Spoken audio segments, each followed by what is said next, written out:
Thank you for reminding. Welcome, sir. Yeah. तो second guideline बड़ा आसान है, राइट? एफआईआर के साथ कुछ और भी मटेरियल्स दिए गए हैं, but they do not disclose a cognizable offense. Then why is the police investigating? And if the police is investigating, then this is to be quashed. 482 में ये quash किया जा सकता है, आप अप्रोच कर सकते हैं under section 482. Next guideline, where the allegations, I hope this is written, लिख लिया आपने, where the allegations made in the FIR or the complaint and the evidence collected in support of the same do not disclose the commission of an offense and make out a case against the accused. ये at the stage of police report है. It means investigation या तो पूरी तरह से खत्म हो गई है, होने वाली है, या investigation against one or more accused persons, whichever may be the case, right? तो जो FIR में allegations थे and during investigation जो evidences collected हुए, the evidences that were collected, वो support नहीं करते इस inference को कि accused ने कुछ किया है. Means accused का role नहीं clear हो पा रहा. The role of the accused person or persons is not clear. So case against the accused is not made out. वहां पर accused के against case made out नहीं हो पा रहा है, is not made out. Evidences collect हो गए, तो ये initial stage नहीं है investigation का. It is either the eventual stage, ultimate stage of investigation, or it is penultimate stage of investigation towards the end, right? Maybe chargesheet भी file हो गई हो, शायद पुलिस रिपोर्ट फाइल हो गई हो. कल भी हमने डिस्कस किया था कि चार्जशीट में भी डायरेक्टर का नाम सिर्फ इसलिए था क्योंकि वो डायरेक्टर था, उसके अलावा कुछ भी नहीं था उस पूरे चार्जशीट में. चार्जशीट के साथ जो डॉक्यूमेंट सप्लाई किए गए थे कुछ भी नहीं था against the director. No role of the director was formulated. Investigating officer ने कुछ फॉर्मुलेट भी नहीं किया था कि रोल क्या है, what role was played by the director. तो सिर्फ और सिर्फ इसलिए नाम रख दिया क्योंकि डायरेक्टर का नाम रखना पड़ेगा. उसे इस बात का डर है कि मैजिस्ट्रेट शायद कॉग्नाइजेंस ना ले, क्योंकि कई बार होता है ऐसा कि व्हेन चार्जशीट इज फाइल्ड तो मैजिस्ट्रेट के दिमाग में सवाल आता है कि 3 डायरेक्टर्स थे, तुमने सिर्फ एक ही के खिलाफ चार्जशीट फाइल करी, बाकी 2 डायरेक्टर्स के खिलाफ क्यों नहीं. और ऐसा हुआ है कि मैजिस्ट्रेट ने फर्दर इन्वेस्टिगेशन के लिए ऑर्डर कर दिया है, या मैजिस्ट्रेट ने रिफ्यूज कर दिया कि हम कॉग्नाइजेंस को नहीं लेंगे. तो एक ये फियर है, कई बार इस वजह से भी इन्वेस्टिगेटिंग एजेंसीज नाम डाल देती हैं, राइट? लेकिन ये गलत है, और जिसका नाम डाला गया वो इस स्टेज में सेक्शन 482 की एप्लीकेशन लगा सकता है, दिखा सकता है कोर्ट को कि please see the chargesheet, see what role has been attributed to me, no role has been attributed to me, my name is just an embellishment, nothing else. तो फिर ये क्वॉश किया जा सकता है. The proceeding against this particular accused person can be quashed because evidences do not disclose the commission of any offense, yeah, at least do not disclose commission of offense by this person, by the accused person who has approached the High Court under section 482. So no case is made out against the accused. Fourth principle देखते हैं, fourth guideline जो state of Haryana versus Bhajanlal में दिया गया, where the allegations in the FIR do not constitute a cognizable offense, but constitute only a non-cognizable offense. No investigation is permitted by a police officer without an order of magistrate as contemplated under section 155 subsection 2 of the code. This is repetition of something that we have already studied, but then let us go through it. यही बात बिल्कुल clear है. Police report आ गई और अब पता चल रहा है कि तो बस नॉन कॉग्नाइजेबल ऑफेंस था. No cognizable offense is there. An investigation is being conducted without the order of the magistrate. Then this proceeding can be quashed under section 482. It is a fit case to be quashed under section 482. Next principle, next guideline. Have you written this?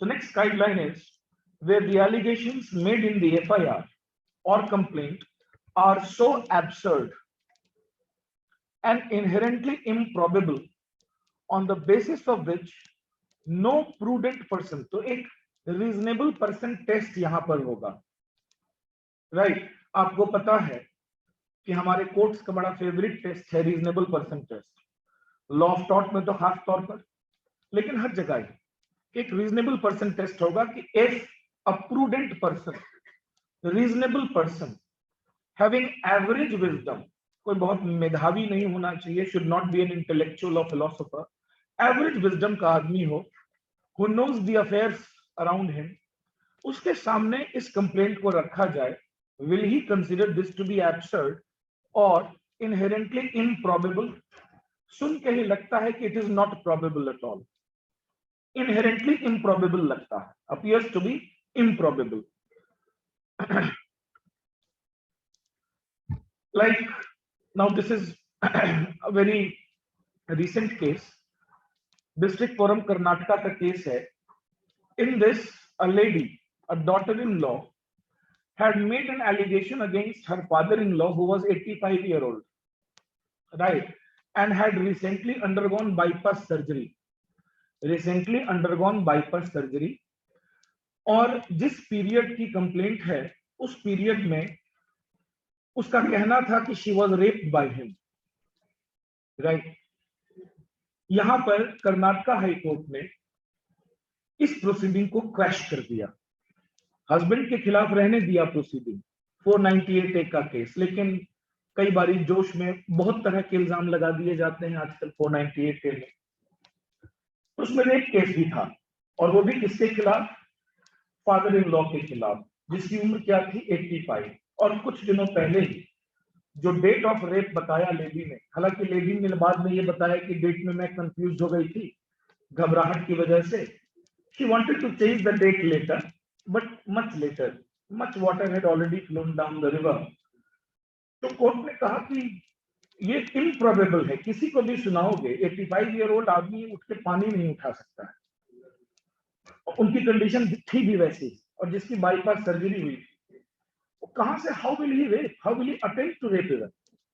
सुन के नहीं समझ में आ रही बात, right? तो वो proceeding crash कर दी गई.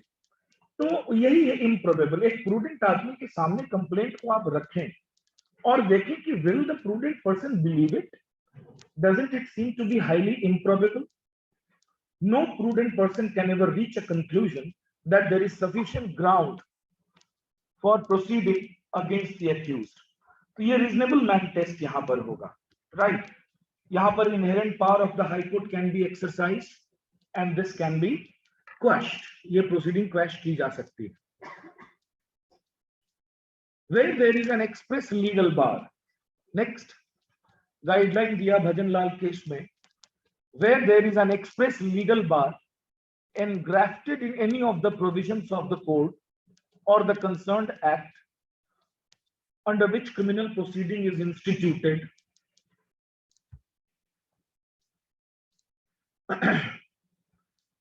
where there is a specific provision of the code or concerned act providing efficacious redress for the grievance of the aggrieved party. तो ये दो बातें हम पहले पढ़ भी चुके हैं प्रीवियस केस में, मधुलिमाई केस में भी ये प्रिंसिपल बताया गया था. एक्सप्रेस लीगल बार है अगर any provisions of the code या any provisions of that act under which the proceedings are going on. भाई कोई दूसरा क्रिमिनल लॉ भी तो हो सकता है अपार्ट फ्रॉम आईपीसी, सीआरपीसी, कि उसका प्रोसीड्यूरल लॉ हो. तो अगर कोई एक्सप्रेस बार है तो हाई कोर्ट्स को रेस्ट्रेन मेंटेन करना चाहिए जब तक अति न हो. व्हेन इट इज एक्सट्रीम तो no doubt, otherwise high court should maintain self restrain and should not impinge upon it, should not interfere with the proceedings. और अगर स्पेसिफिक प्रोविजन है कोड में जहां पर ऑल्टरनेटिव एफिकेशियस रेमेडी अवेलेबल है तो भी the High Court should not employ its powers under Section 482. Next guideline, लिख लिया आपने F point? ये अब conclude हम कर रहे हैं. This discussion is going to be concluded very soon, right? and you have to memorize these things for your main examination. और प्रैक्टिस में भी ये बड़ी जरूरी है आर्ग्यू करने के लिए कि क्या वो कर सकते हैं, क्या वो नहीं कर सकते हैं. हम रिसेंट केसेस भी इसमें देखेंगे. तो नेक्स्ट गाइडलाइन है, where a criminal proceeding is manifestly attended with malafide, or and where the proceeding is maliciously instituted with an ulterior motive for wreaking vengeance on the accused with a view to spite him due to private and personal grudge. Yahan there is a disclaimer also. Sometimes criminal cases may be reported out of spite, जलन, बदला लेने की प्रवृत्ति, right, इसकी वजह से भी criminal cases institute किए जा सकते हैं. लेकिन ये भी हो सकता है कि that case has merit, right, हो सकता है.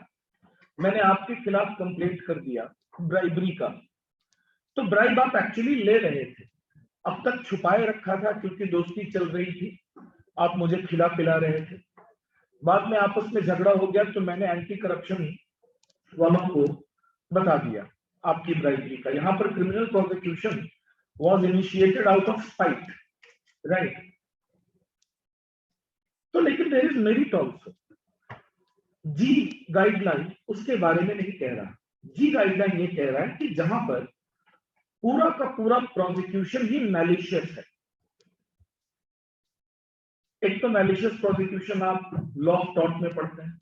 लॉ ऑफ टॉर्ट्स में मैलिशियस प्रोसिक्यूशन के लिए कॉम्पेंसेशन भी आप क्लेम कर सकते हैं, लेकिन तब जब वो prosecution ends in your victory, जब आप जीत जाते हैं, आपकी डिफेंस सक्सेसफुल हो जाती है, तो फिर आप मैलिस प्रूव कर सकते हैं. You can prove malice. और फिर मैलिशियस प्रोसिक्यूशन का आप प्लेंट कर सकते हैं, वो सिविल मैटर है, लॉ ऑफ टॉर्ट्स में आप क्लेम करते हैं.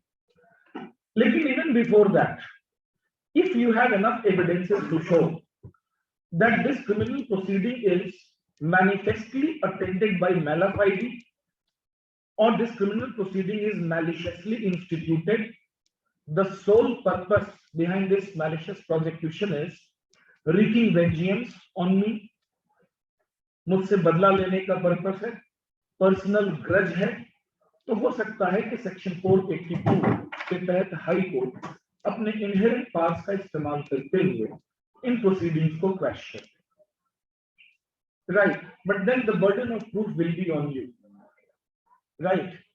मैलिशियस प्रोसिक्यूशन के लिए लॉ ऑफ टॉर्ट्स में जाना तो आपको पूरे ट्रायल तक वेट करना पड़ेगा. You have to wait till the judgment day. But if you want the quashing of proceedings, तो क्रैशिंग ऑफ प्रोसीडिंग्स के लिए फिर you have a tough, very tough job of proving the fact that it was instituted out of personal spite, out of jealousy, out of malice, out of grudge, out of some ulterior motive. और यहाँ पर courts will examine the evidences brought on record, जो evidences अब तक record पर आए हैं. एक बात तो पक्की है कि FIR या complaint स्टेज पर ये proceeding crash नहीं होगी जब तक कि कुछ evidences collect नहीं हो जाते हैं. उसके बाद ही तो आप भी prove कर पाओगे. उससे पहले तो आप भी प्रूव नहीं कर पाते कि ये मैलिशियस है, आउट ऑफ पर्सनल ग्रज ही है. क्यों हो सकता है कि पर्सनल ग्रज के बावजूद मेरिट हो सकता है कि there is actually some offence being committed which was not being reported earlier due to bonhomie between the accused person and the complainant, but now that bonhomie is gone, now that good relationship is gone, and that is why it is being reported. So no doubt there is personal grudge behind this, but there is merit also. Merit bhi hai. Next guideline, I hope you have done this guideline. So guidelines are over now, only these much, these many guidelines were there. Now the next point, in a proceeding under section 482, the high court will not enter, yahan par aap high court ko rok sakte hain, will not enter into finding of facts, particularly when the matter has been concluded by concurrent finding of the courts below. Finding of facts गौर करने की बात है, when the High Court is exercising its jurisdiction under section 482, it is not a trial court. It is not in its capacity as a trial court. उसका काम fact finding नहीं, इसलिए नहीं है क्योंकि high court can act as a trial court but in its appellate jurisdiction, that we will read in CrPC. Appeal का chapter हम पढ़ेंगे। In that chapter when the high court is sitting as an appellate court, तो doctrine of merger judgments पे भी लगता है, और यहां पर high court can sit as a trial court also. So we will study about various courts. लेकिन यहाँ पर under section 482 high court is not a trial court, वो ट्रायल कोर्ट नहीं, and that is why it should not enter into finding of facts. Fact finding उसका काम नहीं। It has to take decision on the basis of the facts already on record, जो already on record है, right. तभी आप गौर करना एक बात, अक्सर आपकी 482 की एप्लीकेशन डिसमिस होने के चांसेस हैं अगर अभी अभी एफआईआर लॉन्च हुआ है। तो फ्रेश एफआईआर की क्वेश्चन के लिए आप अगर जाओगे तो 99.9% चांसेस है कि आपका एप्लीकेशन डिसमिस हो जाएगा पक्का, क्योंकि ये बिल्कुल शुरुआत है। कोर्ट के सामने 482 में आप क्या फैक्ट्स रखोगे? अभी कलेक्शन ऑफ एविडेंस होने तो दो, unless and until it is a complaint case. Complaint case होगा तो फैक्ट्स कंप्लेंट के साथ दिए ही गए होंगे। कंप्लेंट केस होगा तो एग्जामिनेशन ऑफ विटनेसेस तो आपको पता है शुरू में ही हो जाता है। The moment you take the complaint to the magistrate when it is a private complaint under section 200 CrPC, the court may examine the witnesses also. तो काफी सारे फैक्ट्स हो सकते हैं हो, बट एकदम fresh complaint, it's fresh complaint filed yesterday only, fresh FIR filed yesterday only, there is maximum probability, rather I should say there is almost a certainty that your application will be dismissed. Why? Because the high court will not go into the facts. Fact finding उसका काम है नहीं, वो तो कहेगा facts मेरे पास रखो, मैं उसके basis पर decide करूंगा कि whether this criminal proceeding deserves to be quashed or not, इसे quash करना चाहिए या नहीं करना चाहिए, right? So it has to depend upon the facts already brought on record, या तो investigating agency के पास facts होंगे या courts ने already finding of facts कर रखा होगा। If the charge sheet has been filed, an inquiry has started, trial हो रहा है, तो फिर जो facts होंगे, जो findings होंगे, high court will take decision on that. So it is a matter of general rule that high courts should not go into finding of facts, because आमतौर पर high court court of fact और court of record दोनों है, ये हम जानते हैं, right. Supreme court is only court of record, it is not a court of facts at all. वहां तो ट्रायल आप भूल जाइए कभी होगी, लेकिन हाई कोर्ट ट्रायल करा सकता है, लेकिन किस ज्यूरिसडिक्शन में? Appropriateness and propriety of application भी तो देखने की चीज है। आप जा रहे हो सेक्शन 482 में और करवा रहे हो उससे वो जो एपलेट ज्यूरिसडिक्शन में ही वो कर सकता है, तो first of all you decide कि आप किस ज्यूरिसडिक्शन में जाना चाहते हैं, और एपलेट के लिए तो फिर आपको जजमेंट तक इंतजार करना पड़ेगा, राइट। तो हर स्टेज में कुछ रूल्स हैं सीआरपीसी के, they should not be flouted, otherwise the very need of CrPC won't be there. CrPC का होना ही एक डिफीटेड चीज हो जाएगी। उस काम के लिए हाई कोर्ट नहीं, it can't usurp the authority of other fora, चाहे वो दूसरा फोरा भी इसी का क्यों ना हो। Appellate fora appellate forum, inherent forum inherent forum, revisional forum revisional forum है, क्रिस क्रॉसिंग नहीं होनी चाहिए। तो इसलिए ये बहुत इंपॉर्टेंट प्रिंसिपल है कि high court should not go, rather it out not go in finding of facts when it is acting in its inherent jurisdiction. Ninth point, let's see the ninth point, RP Kapoor case, बड़ा अच्छा case है, important case है, PT में भी आपके एक दो बार पूछा गया है। R.P. Kapoor versus State of Punjab. The Honorable Supreme Court went on to limit the powers of the Honorable High Court within the ambit of the CRPC. बड़े सारे जजमेंट्स आए हैं हाई कोर्ट के पावर्स को limit करने के लिए, क्योंकि हद होने लगी। अनऑफिशियली कल मैंने डिस्कस भी किया आप में से कुछ के साथ, अभी भी बोल देता हूं, हद कैसे होने लगी। कई बार इस तरह के ऑर्डर्स आते थे, हालांकि वो तो सुप्रीम कोर्ट भी करता है कभी कभी, लेकिन हाई कोर्ट इस तरह से भी ऑर्डर्स देने लगा था कि no coercive action should be taken against the accused. अरे जब आप ये ऑर्डर 482 में दे रहे हो तो 438 हटा ही दो। ये जो बेल के प्रोविजंस हैं या एंटीसिपेटरी बेल के प्रोविजन से क्यों है, व्हाई आर दे देयर? और खास तौर पे ऐसे भी केसेस आए जैसे बॉम्बे के, और बॉम्बे हाई कोर्ट जजेस तो बड़ा क्रांतिकारी जजेस, कुछ ने तो क्रांति भी कर दी रिसेंटली। वो स्किन टू स्किन जजमेंट बड़ा फेमस रहा। तो वहां पर ये कह दिया गया, जबकि सेशंस ने एंटीसिपेटरी बेल की एप्लीकेशन डिसमिस कर दी थी। Anticipatory bail application was dismissed by the sessions court. ये 482 में चले गए, पता नहीं 482 में कैसे एडमिट हुआ, और 482 में हाई कोर्ट ने अपने कौन से पावर्स का इस्तेमाल करते हुए, कौन ही कहूंगा, इनहेरेंट तो नहीं कहूंगा, ये कह दिया कि चलो no coercive action should be taken against the accused person, और 7 डे एडवांस नोटिस देना होगा अगर पुलिस को अरेस्ट करना है तो। नायाब चीज इजाद कर दी, something new was evolved, evolution था यहां पर। जब एंटीसिपेटरी बिल डिसमिस हो रहा हो तो ये एंटीसिपेटरी बेल की एप्लीकेशन होनी चाहिए थी कोर्ट में, ना कि 482 की। हाई कोर्ट के पास भी तो कॉन्करेंट पावर है ना सेशंस के साथ साथ एंटीसिपेटरी बेल का। तो सही एप्लीकेशन क्या होती है यहाँ पर, एंटीसिपेटरी बेल की, बट नो, इनहेरेंट पावर में जाकर कोर्सिव एक्शन ना ले जाने वाली ऑर्डर दिया जा रहा है।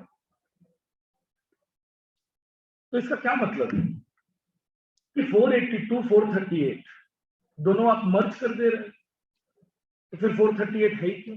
When there is a specific provision, बार बार बता रहा हूं, जब स्पेसिफिक प्रोविजन है सीआरपीसी में तो उसे एक्सेस करने दिया जाए ना। द एक्यूज्ड पर्संस और whoever is the party should access the courts under that specific provision।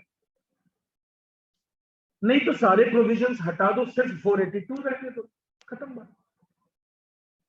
तो ऐसा ऑल एनकम्पासिंग प्रोविजन तो नहीं है ना 482, तो इसलिए लिमिटेशन लगाना जरूरी था। तो आप करेंगे ग्रेजुअली, तब से लेकर अब तक धीरे धीरे धीरे धीरे खुद सुप्रीम कोर्ट ने हाई कोर्ट के इस अनब्राइडल्ड बेलगाम शक्तियों को निर्बंधित किया है, रेस्ट्रिक्ट किया है। तो आरपी कपूर ऐसा ही एक केस था जिसमें कि रिस्ट्रिक्शन लगाया गया और कहा गया inherent power of the high court cannot be invoked in regard to matters which are directly covered by specific provisions in the CRPC। पहले शुड था पुराने जजमेंट में, अब कहता है कैनॉट। जब स्पेसिफिक प्रोविजन है, 438 है सीआरपीसी में, तो उसके लिए 482 नहीं। 482 should not be applied for that। So inherent power should not be applied where there is a specific provision। It is well settled that the inherent powers under section 482 can be exercised only when no other remedy is available to the litigant and not where a specific remedy is provided by the statute। If an effective alternative remedy is available, the High Court will not exercise modal, पढ़ा है आपने grammar में, modals, will, shall, etc। देखिए यहां पर पहले जो should था अब विल हो गया है। एक बात आपको बता दूं, most of my materials are either copied from important textbooks or directly lifted from the judgments। मैं सीधे जजमेंट से ही लिफ्ट करता हूं, तो इसलिए ग्रामर विल मैटर, राइट। अब विल है, लिखा हुआ है the court will not exercise its powers under this section, especially when the applicant may not have availed of that remedy। जब एप्लीकेंट उस स्पेसिफिक प्रोविजन को अवेल किए बिना बार बार 482 में हाईकोर्ट चला जा रहा है, ये हाईकोर्ट है या क्या है? Right. So now comes Niharika judgement.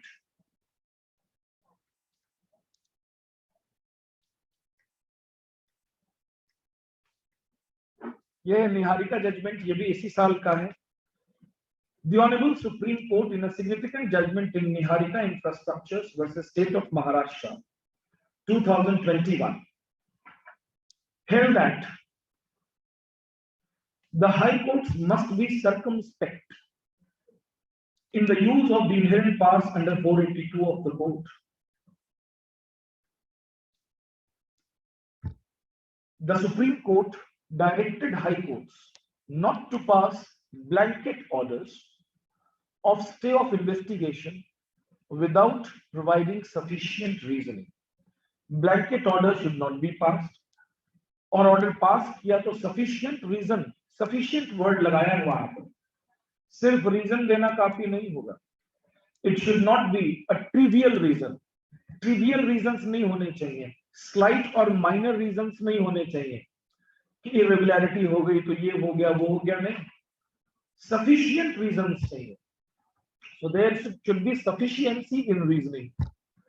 The court stipulated some guiding principles to be considered by the High Courts while adjudicating quashing petitions. The court stipulated some guiding principles to be considered by the High Courts while adjudicating quashing petitions. तो petitions को quash करने के लिए क्या guidelines follow करने हैं? Niharika judgment में reiterate किए गए हैं those principles. Obviously they were not created, they were reiterated. दोबारा से कहा इन principles को। तो वो principle हम देखते हैं। Have you written this? I think we'll move forward. इसमें कुछ खास नहीं, बस निहारिका जजमेंट का नाम लिख लो। मुझे तो पूरा सेंटेंस बना के देना है ना आपको, बट आप वही देख लो बस। प्रिंसिपल्स देख लेते हैं। The courts must not thwart investigation at a premature stage and allow the law to take its own course. कह दिया कि प्रीमेच्योर स्टेज हो, तभी मैंने कहा कि कल ही एफआईआर फाइल हुई है, ये प्रीमेच्योर स्टेज। अभी क्वेश्चन के लिए अप्रोच अगर करते हैं तो high court should not entertain these applications. The courts must not थ्वॉट the investigation at a premature stage and allow the law to take its own course. The court took note of the seminal principles laid down in Bhajan Lal case that we have already done. So Bhajan Lal case के जो principles हैं inherent powers से related, they are very important for your examination. R.P. Kapoor, ये भी case हमने देख लिया। In Bhajan Lal, the court had observed that the FIR must be quashed when the allegations in the FIR, despite being accepted at their face value in the entirety, ये तो लिख ही चुके हो, do not prima facie constitute any offence. In R.P. Kapoor, ये reiteration है, it was held that powers under section 482 must be exercised when there is a legal, must not be exercised, यहाँ पर must not लगाएंगे आप, not छूट गया है, must not be exercised on the institution when there is a legal bar on the institution of proceedings. तो legal bar अगर है तो नहीं होना चाहिए। तो ये तो डिटेल्ड ए से लेकर जी तक तो हम कर चुके हैं ना भजन लाल केस के। तो रीइटरेट किया था वही प्रिंसिपल्स को निहारिका जजमेंट में भी।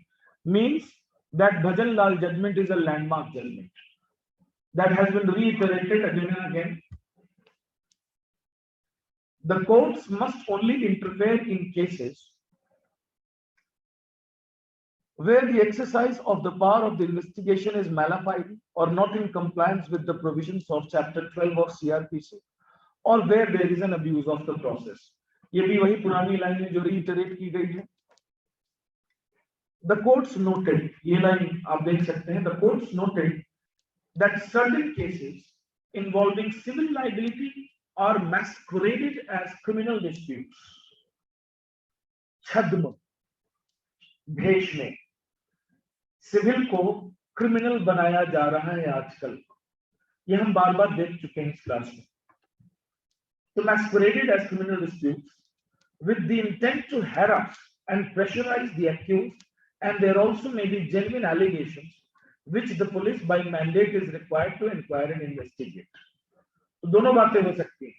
हो सकता है कि वो सिर्फ सिविल डिस्प्यूट है जिसे कि क्रिमिनल डिसगाइज में पेश किया जा रहा है by the art of drafting की कला का इस्तेमाल करते हुए, या ये भी हो सकता है कि सिविल तो है ही, क्रिमिनल भी एक्चुअली है।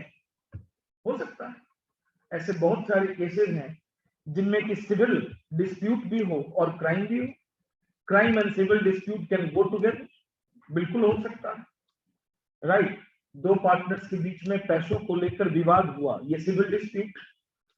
लेकिन अकाउंट्स में हेरा फेरी हुई, ये तो क्राइम है। अकाउंट्स में फजिंग हुई, एक पार्टनर ने झूठे अकाउंट्स, झूठे बिल्स, झूठे जीएसटी, राइट, इत्यादि जमा किए, तो क्राइम भी तो हुआ है। सिर्फ पैसों का विवाद नहीं, क्राइम भी हुआ है। तो हो सकता है कि दोनों चीजें। तो एकदम से ये भी कह देना कि अच्छा दो पार्टनर्स के बीच का विवाद है, तब तो ये सिर्फ और सिर्फ सिविल डिस्प्यूट है, ये भी ठीक नहीं है। There should be a fine balance, एक संतुलन होना चाहिए। Must be maintained in ensuring that actual perpetrators are taken to task, right. जो अपराधी हैं उन्हें सजा मिले और जो मासूम लोग हैं वो खतरे में ना आए because of the abuse of process of court. तो इसलिए सीधे सीधे ये कह देना कि पार्टनर्स के बीच का डिस्प्यूट हमेशा सिविल डिस्प्यूट होता है, ये भी गलत। So fine balance has to be maintained. So when such case comes up before the high court should see on the basis of facts that whether the proceeding should really be questioned और not, only because there is a civil angle also, there is a civil dimension also. Should the criminal proceedings be barred? No. तो देखना होगा कि exactly है क्या, right. क्या ये civil dispute है जो कि क्रिमिनलाइज किया जा रहा है? ये काम कोर्ट का है पता लगाना। वैसे तो मैजिस्ट्रेट कोर्ट का ही, but inherent powers can be invoked also, क्योंकि individual liberty is very important. Fear of prosecution is violation of my individual liberty, my right to liberty. Prosecution का जो भय, अभियोजन का भय, मेरे व्यक्तिगत स्वतंत्रता पर एक encroachment तो जरूर है, it's a transgression, right? The court has also directed that if the facts are hazy, facts hazy हैं, vague हैं, and the investigation has only commenced, और इन्वेस्टिगेशन अभी अभी आरंभ हुआ है, फ्रेश है, then the concerned agency must be allowed to continue investigation, right?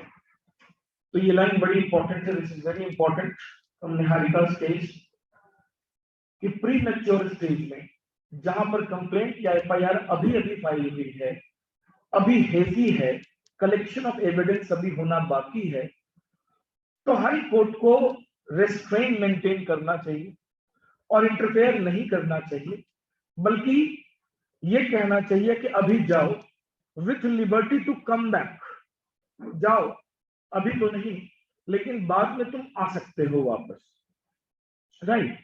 So let the application be withdrawn. कई बार होता भी है, हाई कोर्ट जज पूछ भी लेता है कि वकील साहब विथड्रॉ करेंगे या डिसमिस कर दो, तो वकील साहब कहते हैं कि विथड्रॉ ही कर लेते हैं। वकील साहब को समझ में आ जाती है बात, तो विड्रॉ कर लीजिए, आप स्वतंत्र हैं, बाद में आइए, अभी प्री मैच्योर स्टेज में भागे चले आए हैं। तो इसलिए यहाँ पर ये लाइन बड़ी इंपॉर्टेंट है कि फैक्ट्स अभी है जी, ठीक है, अभी तो सिर्फ कहानी आई है। तो एफआईआर क्या है? कहानी, इट्स अ स्टोरी, राइट। एक घटना घटित हुई, उसकी एक कहानी है, राइट। अभी तो कलेक्शन ऑफ एविडेंस बाकी है, कंप्लेंट एक कहानी, एविडेंस अभी बाकी, आने दीजिए उनको, क्योंकि हम तो फैक्ट फाइंडिंग करेंगे नहीं, बता दिया मैंने आपको, high courts can not go into fact finding. तो आने दो ना यार थोड़े फैक्ट्स, राइट। जब तक उनके फैक्ट्स नहीं आते, हम सिर्फ तुम्हारी सुन के तो इंटरफेरेंस करेंगे नहीं, यूनिलैटरल इंटरफेरेंस इन प्रोसीडिंग्स तो होगा नहीं। अब हम पुलिस वालों से कहेंगे भी कि भैया कुछ एक्शन टेकन रिपोर्ट दो, तो वो क्या देंगे बेचारे, अभी तो ये ही है फैक्ट्स। तो let investigation go on, investigation हो जाने दो, या कुछ मैच्योर हो जाने दो फिर आना, राइट?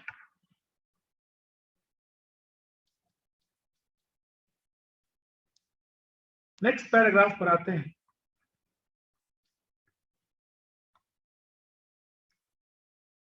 ये देख लिया आपने, अलाउड टू कंटिन्यू इन्वेस्टिगेशन।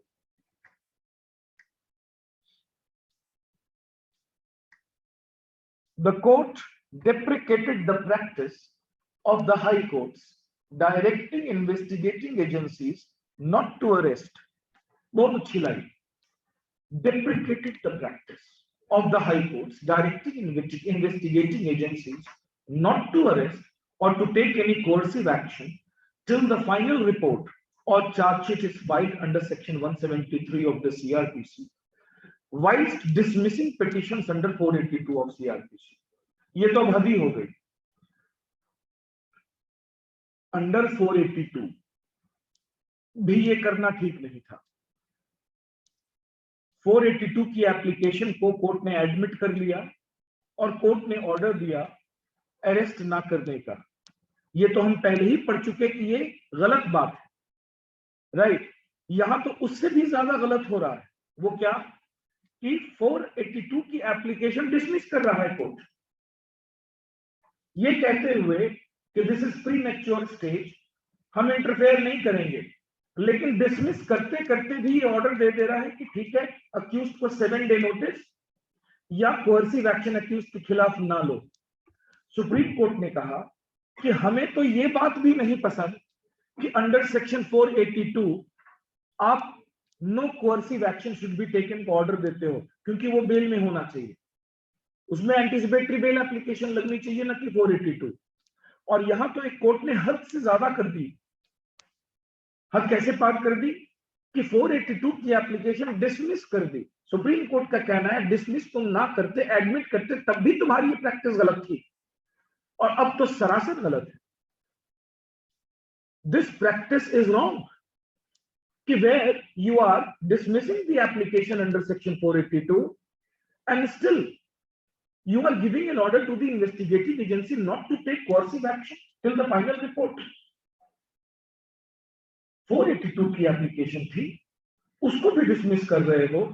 438 की एप्लीकेशन नहीं थी, बेल की एप्लीकेशन नहीं थी, तो what are you trying to do? तो supreme court took it otherwise. Supreme court ने इस केस में इस प्रैक्टिस को अदरवाइज लिया है। The court relied upon the decision in the state of Telangana versus Habib Abdullah Jilani। एक और केस था, निहारिका केस में इसे साइट किया गया। relied upon the decision in state of Telangana versus Habib Abdullah Jilani, where the Supreme Court observed that such directions under section 482 petitions amounted to orders under 438 of CRPC, notwithstanding the conditions of the said provision not being satisfied। 482 की application, उसमें 432 वाला order pass कर दिया, जबकि 432 के conditions satisfied नहीं हो रहे थे। 438 के conditions were not satisfied. So the supreme court cautioned the high courts। तो सुप्रीम कोर्ट ने हैरान किया, रिप्रिमांड किया हाई कोर्ट को। द हाई कोर्ट्स वर रिप्रिमांडेड। उन्हें कहा गया, सावधान किया गया, from passing any orders against the dictum in Habib Jilani, and such orders are unsustainable and untenable in law। तो बड़ा हार्श सुप्रीम कोर्ट का ये जजमेंट और गाइडलाइन है हाई कोर्ट्स के लिए। It's very harsh. साफ तौर पर कह दिया कि 482 की जब एप्लीकेशन हो तो ये अरेस्ट ना करने का, कोर्सिव एक्शन ना लेने का, 7 डे 15 डे एडवांस नोटिस देने का, ये सब आप ना किया करें। So high court should not do this. तो आपके सामने अगर कोई हाई कोर्ट में ऐसा हो रहा हो तो आप ये केस लॉ से दिखा सकते हैं। इन इट्स डिसीजन, आगे बढ़ा दो।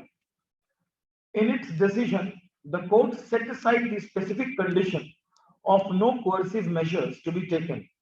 तो इस फैसले में खैर कोर्ट ने खुद ही हटा दिया, एक्सपंज कर दिया with respect to the FIR and directed the High Courts to decide the question petition on its merits in the light of the observation made.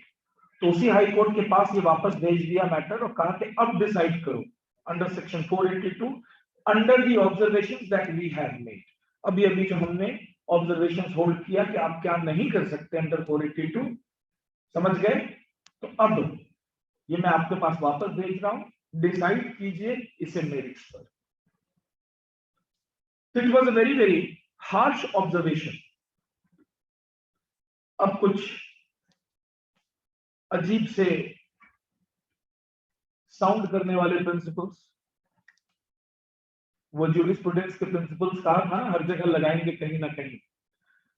इसमें कुछ तो आप याद कर लें, कुछ याद ना रहे तो कोई बात नहीं, कोई अफसोस की बात नहीं, मुझे भी याद नहीं रहता। 482 सेक्शन 482 में 3 मैक्सिम्स आप अप्लाई कर सकते हो। 3 मैक्सिम्स आ गए। पहला मैक्सिम है ex debito justitiae, to do that real or substantial justice for the administration of which alone it exists, or to prevent the abuse of the process of the court। ये x debito जस्टिशिये का interpretation ये है कि real justice करना है, substantial justice करना है, क्योंकि इसी के लिए कोर्ट एग्जिस्ट करता है। तो कोर्ट को वो करना चाहिए जिसके लिए वो एग्जिस्ट करता है।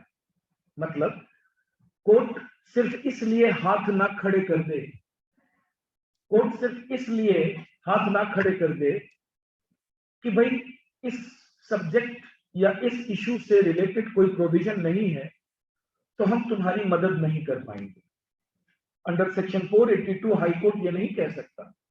तभी मैंने आपको कल भी बताया था कि हाई कोर्ट भी सुप्रीम कोर्ट की तरह इनोवेट कर सकता है, राइट? ऐसी रेमेडीज, प्रोसीड्यूरल काइंड की रेमेडीज इजाद कर सकता है कि ताकि जस्टिस हो सके। इसी प्रिंसिपल से निकला है कि procedural law is handmaiden of justice. Procedural law क्या है? हैंड मेडन है जस्टिस के लिए। जस्टिस पहले, प्रोसीड्यूर बाद में। माना कि प्रोसीड्यूरल लॉ इज इंपरेटिव, लेकिन जस्टिस पहले है, क्योंकि कोर्ट प्रोसीड्यूरल लॉ की इंप्लीमेंटेशन के लिए नहीं बनाए गए। Court exist only and only for upholding the cause of justice. So justice के कॉज को अपहोल्ड करने के लिए कोर्ट्स बनाए गए, for which alone it exist. मात्र इसी के लिए वो अस्तित्व में है। किस लिए? न्याय के लिए। सो न्याय is more important, justice is more important. तभी under section 482 the high courts can even override the express provisions of the court if need arises. If there is a contingency that cannot be resolved without overriding the written and express provisions of CRPC, then to that extent also the high court can go. लेकिन exceptional circumstances करना तो पड़ेगा।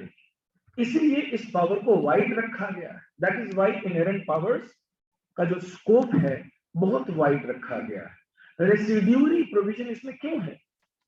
इसीलिए, लेकिन self restrain भी होनी चाहिए। Next principle, ये आप नहीं भी याद रखें तो चलेगा, बस इंटरप्रिटेशन याद रखेंगे। प्रोनाउंसिएशन के लिए I will apologize, I don't know how to pronounce it well, though I will try. क्वांटो लेक्स लिक्विड एलिक्विड कॉन्सिडिट विदिटर et id synco res ipsa est non potest। Don't memorize this, but अगर आपने मेमोराइज कर लिया तो बहुत अच्छी बात। कम से कम 2 जजेस को मैंने बचपन में सुना है, उन्हें हर लेटिन मैगजीन याद था, जस्टिस पीएस मिश्रा और जस्टिस एसके झा और justice DP Wadhwa. DP Wadhwa बहुत ही अच्छे जज, I think Punjab and Haryana court के चीफ जस्टिस होकर रिटायर हुए शायद। इन्हें मैंने सुना था, इन्हें हर लेटिन मैगजीन याद होता है, खासतौर पे justice Prabhakar Mishra. But then उनका जमाना कुछ और था, उनकी किताबें भी लेटिन में हुआ करती थी, उस टाइम कुछ। आपको ये याद रखने की जरूरत नहीं है।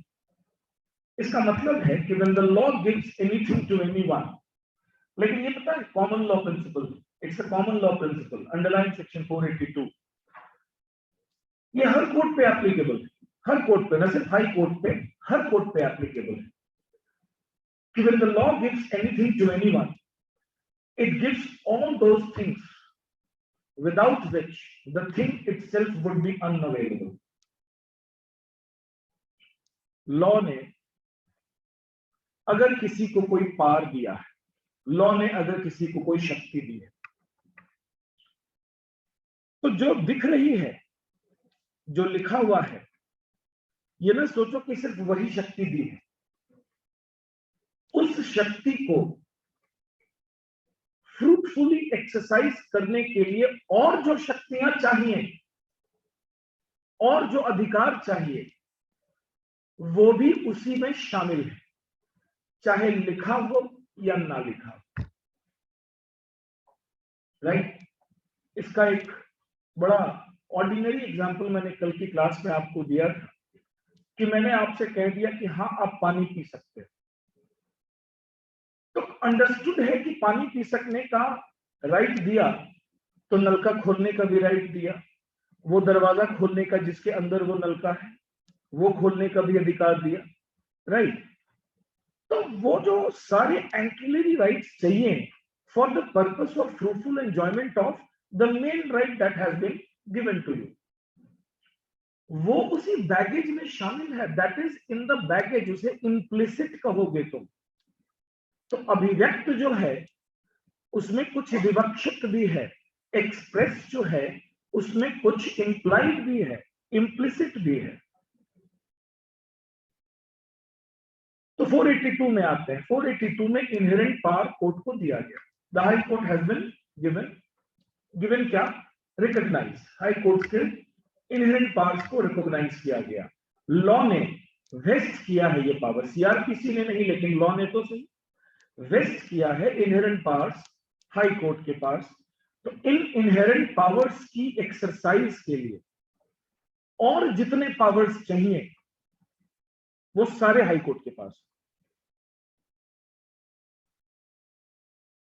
और जितने powers auxiliary, ancillary, complementary, supplementary, additional जो लिख के नहीं दिए गए, not been enumerated, not been listed, right? Because the law can not foresee as to what contingency में अराइज। लॉ ये कैसे फोरसी कर ले कि कब पता कौन सी परिस्थिति पैदा हो जाए? तो चूंकि ये नहीं पता चल सकता, इसलिए हाईकोर्ट पे छोड़ दिया है। तो हाईकोर्ट को इनहेरेंट पावर अगर दिए गए, लॉ गिव्स एनीथिंग, यहां inherent power to anyone, the high court its give all those things. तो लॉ ने उसे और भी सारी चीजें दी हैं which are necessary, otherwise inherent powers का एक्सरसाइज भी अनअवेलेबल हो जाएगा।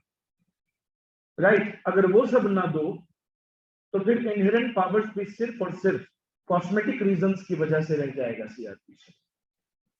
तो ये principle underlying 482 signifies that really the powers under section 482 are wide, are of very wide amplitude, right?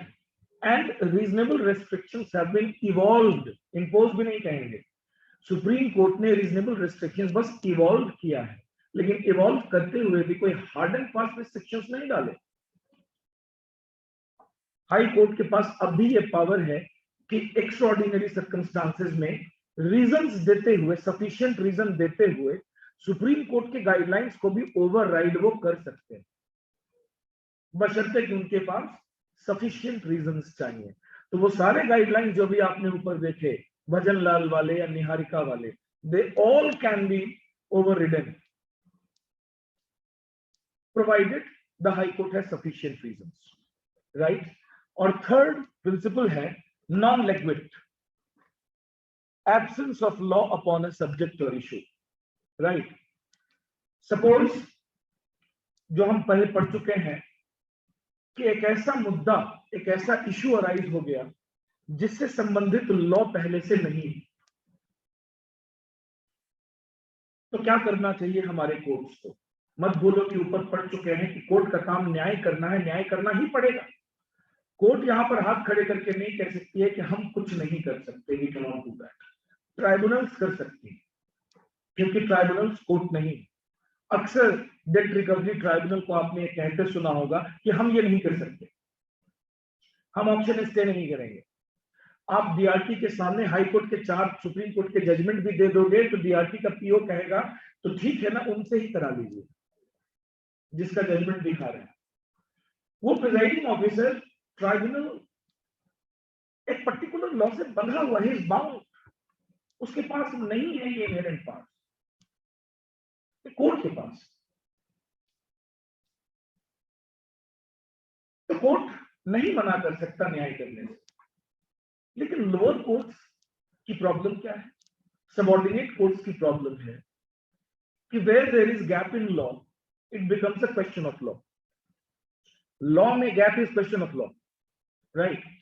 Law missing है वहां पर, there is no exact law, कोई एग्जैक्ट लॉ नहीं है जो कि आपके इस नए सिचुएशन को एड्रेस करता हो, राइट? तो हालांकि the subordinate court should also not deny justice to you, right? तो subordinate court को क्या करना चाहिए? On the one hand, it should not deny justice, तो मना भी नहीं कर सकता कि नहीं मैं तो कुछ नहीं करूंगा, तुम जाओ, right? लेकिन हाँ, subordinate court रेफरेंस तो कर सकता है, right? रेफरेंस तो कर सकता है।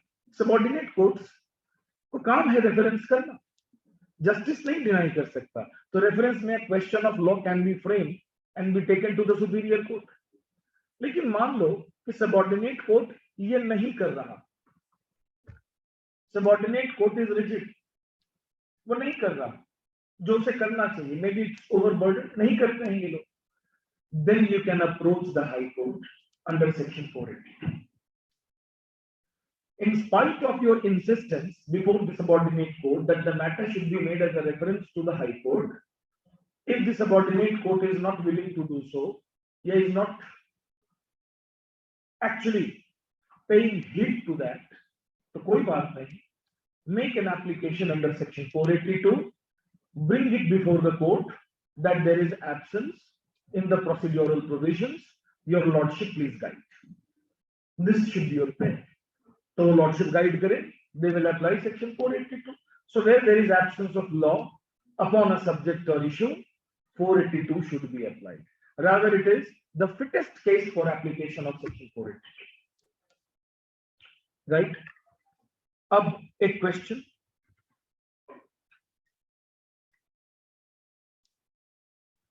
You will get many questions as homework after this topic is over. Do subordinate courts have inherent powers? CPC जब पढ़ेंगे तो हाँ, सेक्शन 151 सीपीसी, लेकिन सीआरपीसी में तो नहीं। Subordinate courts do not have inherent powers, लेकिन हाँ, सबऑर्डिनेट कोर्ट्स हैव इंप्लाइड और एंकिलरी। सबऑर्डिनेट कोर्ट्स के पास इंप्लाइड या एंकिलरी पावर्स होते हैं। इसके लिए we will see a case law, बड़ा फेमस केस है, याद रखने वाला case, must always remember this, Sakiri Vasu versus state of Uttar Pradesh. The supreme court held the magistrates have incidental or ancillary powers under the express powers conferred upon them। वही ऊपर वाला principal, law जब आपको कुछ देता है तो और भी बाकी सारी चीजें देता है जिससे कि वो जो दिया वो फ्रूटफुल हो सके, वो अनअवेलेबल ना हो जाए कहीं, राइट? तो वही बात है, the magistrates have incidental or ancillary powers under the express powers conferred upon them, and in order to make their express powers effective, incidental or ancillary orders can be passed। छोटा सा implied authority magistrate का देखिए क्या है कि अगर magistrate को कोई पावर दी गई है सीआरपीसी में, राइट, और मैजिस्ट्रेट ने उस पावर का एक्सरसाइज करते हुए ऑर्डर दे दिया, ऑर्डर हैज बीन गिवन। उस ऑर्डर के बाद मैजिस्ट्रेट को लगता है कि यार ये ऑर्डर थोड़ा और इफेक्टिव हो सकता है, राइट, तो वो एडिशनल ऑर्डर्स भी पास कर सकता है जिसका प्रावधान हो सकता है सीआरपीसी में ना हो। बस वो सीआरपीसी को कॉन्ट्राडिक्ट नहीं करना चाहिए, it should not B contradictory, right, contradict ना करे, लेकिन अपने ही एक ऑर्डर को इफेक्टिव बनाने के लिए, क्योंकि ये भी तो ठीक नहीं ना कि बार बार हाईकोर्ट जाया जाए। हालांकि हाईकोर्ट के पास 482 में ये पावर है, inherent power to make order pass under CrPC effective, लेकिन अगर मैजिस्ट्रेट ही अपनी अथॉरिटी के स्कोप में रहते हुए within the scope of his own authority कर सकता है तो वही कर देना। Why should the superior court be persecuted now and then? क्यों सुपीरियर कोर्ट को तंग किया जाए नाउ एंड देन? और जहां कोई क्वेश्चन ऑफ लॉ अराइज ना होता, हाँ क्वेश्चन ऑफ लॉ अराइज हो गया तब तो मैजिस्ट्रेट के हाथ के बाहर की चीज है। याद रखिए, मैजिस्ट्रेट क्वेश्चन ऑफ लॉ नहीं डील कर सकता है, अनप्रेसिडेंटेड, जिसका जवाब पहले नहीं है। कोई ऐसा कानून का सवाल, law of question of law arise हो जाए जिसका कि पहले कोई डिसीजन नहीं आ रखा, तब तो वो रेफरेंस नहीं जाएगा, मैजिस्ट्रेट के बस का नहीं है वो। ये कोर्ट ऑफ फैक्ट्स है, लोअर कोर्ट को कोर्ट ऑफ फैक्ट्स कहते हैं, राइट। लेकिन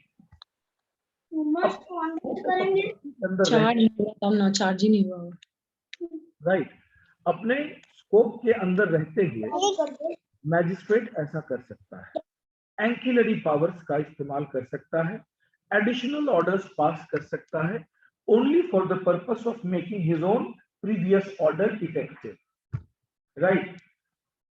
अब इसमें एक एग्जांपल, आपसे सवाल पूछूंगा, आप जवाब देना।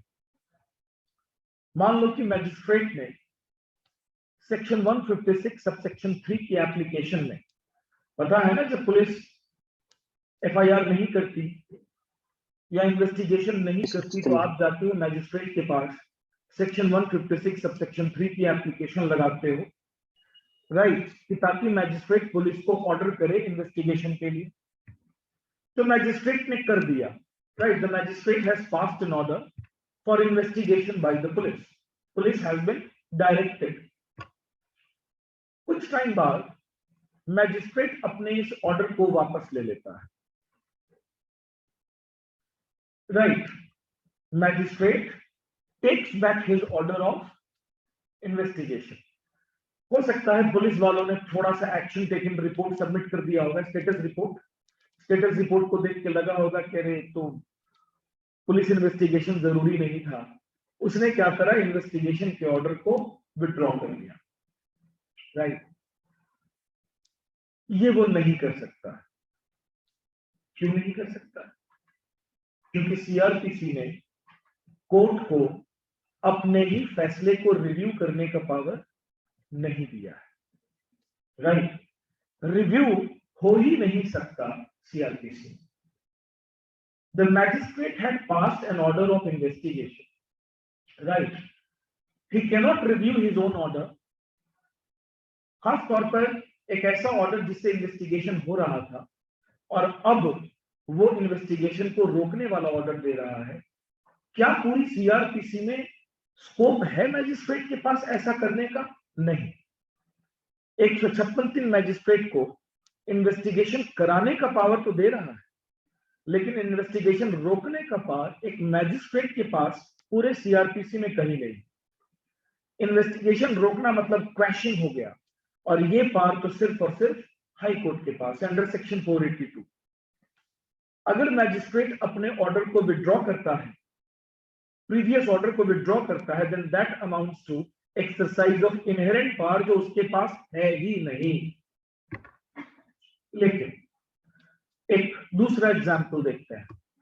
मैजिस्ट्रेट ने पुलिस को डायरेक्शन दी इन्वेस्टिगेशन के लिए, ठीक, कुछ टाइम बीता, मैजिस्ट्रेट को लगा कि इन्वेस्टिगेशन अच्छे से नहीं हो रहा है, उसने कुछ और ऑर्डर पास कर दिया सुओ मोटो, एप्लीकेंट आया भी नहीं था, जो कंप्लेनेंट था he did not come to the court, लेकिन मैजिस्ट्रेट को खबर तो लगी रही थी। उसने कुछ एडिशनल ऑर्डर्स पास कर दिए for the purpose of speedy investigation. ये जो उसने ऑर्डर पास किया अपने प्रीवियस ऑर्डर को सफल बनाने के लिए किया, उसे और प्रभावी इफेक्टिव बनाने के लिए किया। हालांकि इसका भी प्रोविजन सीआरपीसी में नहीं है।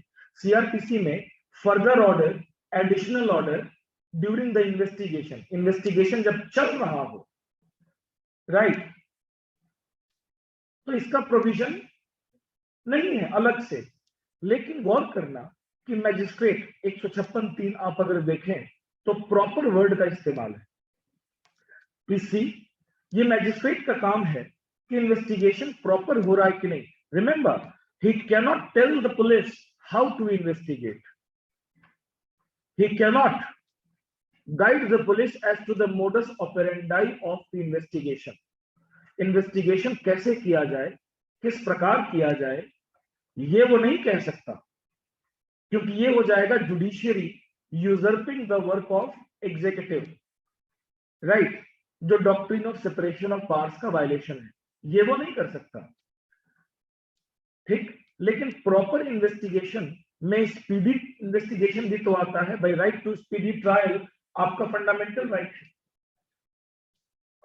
तो जाहिर सी बात है कि किसी के ऊपर कॉग्नाइजेबल ऑफेंस का तलवार लटका हुआ है, इन्वेस्टिगेशन चल रही है, 50 बार बेचारे को थाने बुलाया जा रहा है, ज्वाइन द इन्वेस्टिगेशन, वो जा रहा है, ये भी तो तकलीफ है ना जो उसे हो रही है। तो जल्दी करो, 5 साल इन्वेस्टिगेशन कर रहे हो और हर 2 महीने पे नया आईओ फोन करता है, ठीक है, कि शैलेंद्र जी अब नहीं रहे, वाजपेयी, मैं नया आईओ ईओडब्ल्यू का, राइट, अब मैं करूंगा इन्वेस्टिगेशन। अब 3 महीने से शांत बैठा हुआ बेचारा एक्यूज, फिर अब 4थे महीने चक्कर लगा रहा है कि ईओडब्ल्यू, वो भी ट्रांसफर हो गया। अब आ गए विजयपाल सिंह जी। विजयपाल कहते हैं हाँ जी आ जाइए थाने 4 बजे। टाइम भी ऐसा बुलाए कि क्लाइंट को लग रहा है कि कहीं रोक ही न ले रात में। कब तक, how long? This is utter violation of individual liberty. Investigation के नाम कितनी बार बुलाओगे? 50 आयु बदल दिए तब तक से लेकर अब तक। तो यहां पर वो अपने ही प्रीवियस ऑर्डर को इफेक्टिव बनाने के लिए अगर कोई ऑर्डर पास करता है for the purpose of doing speedy justice, तो ये वो कर सकता है, even though there is no express provision in CrPC empowering him to do so. कोई अभिव्यक्त प्रावधान सीआरपीसी में नहीं है जो उसे ऐसा करने के लिए सशक्त करता हो, लेकिन वो ऐसा कर सकता है। तो ये सकीरी वासु जजमेंट बड़ा इंपॉर्टेंट जजमेंट है। एक एग्जांपल है before we conclude the discussion on this topic.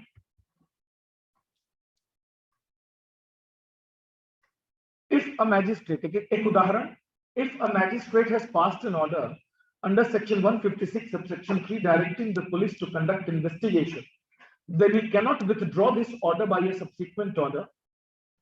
कह दिया, मैंने समझा दिया। विड्रॉ करना फिर तो इनहेरेंट पावर का इस्तेमाल जो उसके पास है ही नहीं, राइट, परंतु but he can pass a subsequent order for making his previous order more effective. अपने प्रीवियस ऑर्डर को ज्यादा इफेक्टिव बनाने के लिए वो सब्सिक्वेंट ऑर्डर पास कर सकता है। जैसे कि पुलिस को ऑर्डर कर सकता है कि लाओ एटीआर लाओ, एक्शन टेकन रिपोर्ट सबमिट करो। अच्छा गौर करें, पूरे सीआरपीसी में क्या मैजिस्ट्रेट को कहीं पर खुलकर ये पावर दिया गया है कि वो टाइम टू टाइम पुलिस से स्टेटस रिपोर्ट मांगता रहे? नहीं दिया। ये कहां से आया? पुलिस से स्टेटस रिपोर्ट मांगना ही पुलिस को उसके टोज पे खड़ा कर देगा, right? The police will be on toes कि जज साहब तो अब एटीआर मांग रहे हैं, क्यों? So that a pressure is always there on the investigating agency. तो ये एटीआर का ऑर्डर, ये स्टेटस रिपोर्ट का ऑर्डर क्या है? ये एंकिलरी पावर है जो मैजिस्ट्रेट के पास है, जो वो एक्सरसाइज करता है, राइट? एंकिलरी, ना कि इनहेरेंट। तो ये एक शॉर्ट आंसर क्वेश्चन का जवाब आज आपने दे दिया कि weather a magistrate has inherent power और नॉट, राइट। तो आप कहेंगे वैसे तो इनहेरेंट पावर नहीं है, लेकिन इंप्लाइड एंड एंसिलरी पावर्स हैं, और उसको सकीरी वास्तु जजमेंट और इस एग्जांपल से समझा दीजिए। एक बहुत अच्छी बात है, वक्त आ गया है कि धीरे धीरे हम आंसर राइटिंग स्किल्स भी करें। बहुत सारे प्रोग्राम्स हैं आपके लिए, हमारी नोटिफिकेशन में तो आपने देख ही लिया होगा कि वीकली टेस्ट भी होंगे, मंथली टेस्ट भी होंगे, right. Supreme court judgments will be provided to you in the form of video या समटाइम्स fortnightly या monthly, whatever is convenient for us.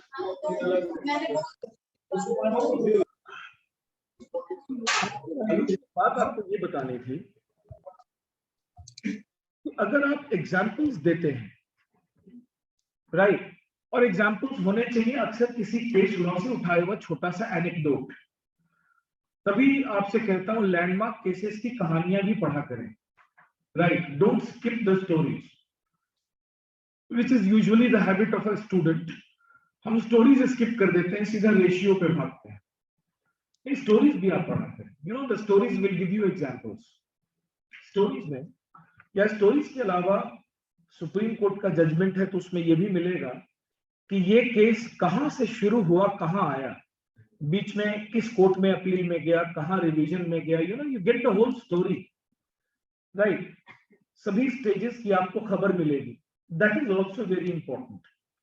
किसी भी आंसर में, स्पेशली अगर वो केस बेस्ड आंसर हो या सेक्शन बेस्ड आंसर हो, सेक्शंस पे एक क्वेश्चन पूछा गया है, always try to answer with examples. One paragraph of jurisprudence and one paragraph of example is always useful, right? But then we will give you model answers, we will discuss model answers in class, so you will know. So I think with this example we have understood this topic is over. Now we come to important definitions. So a formal study of the Bayer Act begins now. Important definitions. You will get important definitions in your Bayer Act, section 2, set of definitions given. तो Bayer Act देखेंगे। Bayer Act में जो important definitions हैं पहले उसको करते हैं। One definition that I want to start with is the definition of complaint. So please see your Bayer Act. Complaint की डेफिनेशन देखिए। कंप्लेंट की डेफिनेशन को मैंने टुकड़ों में बांटा है, राइट।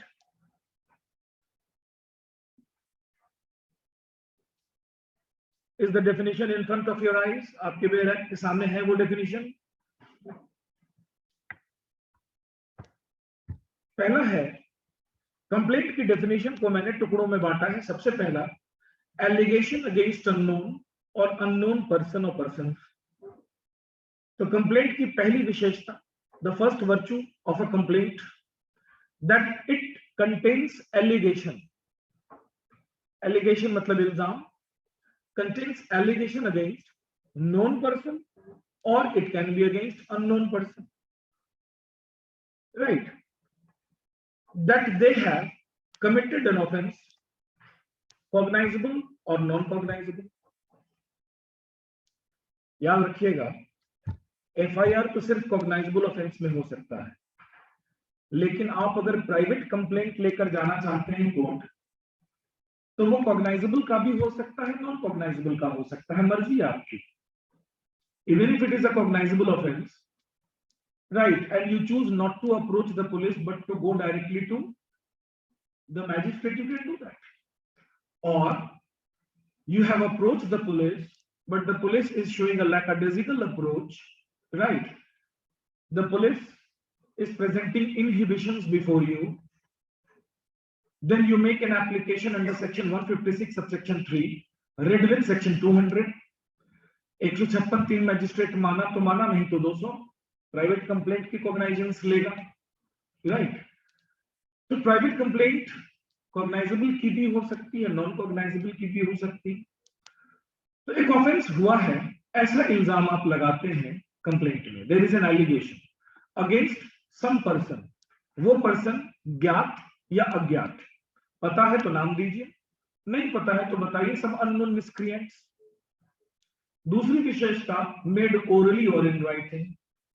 मैजिस्ट्रेट के पास आप इसे ले जाएं तो जरूरी नहीं कि कोई फॉर्मेट हो। रिमेंबर, हमारी सीआरपीसी ने या पुलिस मैनुअल ने भी या कोर्ट मैनुअल ने भी, किसी ने भी कोई फॉर्मेट प्रिस्क्राइब नहीं किया है कंप्लेंट के लिए।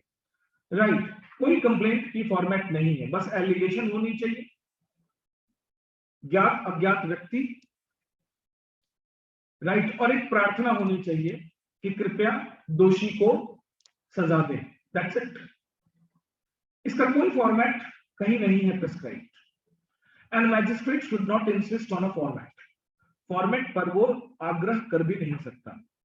राइट, ओरली अगर किया गया है तो मैजिस्ट्रेट क्यों बैठा हुआ है? मैजिस्ट्रेट को एक पीए भी दिया गया है। He will reduce it to writing. It can be reduced to writing, no doubt, but it can be made orally. It can be submitted orally or in writing. कहाँ? Before a magistrate. Fourth point is with a view to his taking action. ये भी important feature है, with a view to his taking action. You have made this submission to the magistrate, right?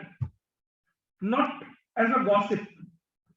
ये gossip नहीं है कि magistrate मिल गए तो उनको कहानी सुना दी या कोर्ट चले गए उनको कहानी सुना दी। वो कंप्लेंट नहीं है, that is not a complaint. Complaint का मकसद होता है कि magistrate should take action on it, right? तो when you have approached the magistrate with a view to take action, with a view that the magistrate should take action, then it constitutes a complaint. मान लो कि ये सारी कहानी सुनाने के बाद मैजिस्ट्रेट आपसे पूछता है कि अच्छा आप क्या चाहते हो, और वहां पर आप अगर विड्रॉ कर जाते हैं कि मैं कुछ नहीं चाहता, इसका मतलब आप चाहते ही नहीं कि magistrate should take an action, right? आप गए, पता नहीं कौन सी कंसिडरेशन आपके दिमाग में आई, आप वापस हो गए, आपने उसे प्रोसिक्यूट आगे नहीं किया, तो आपकी कंप्लेंट डिसमिस हो जाएगी।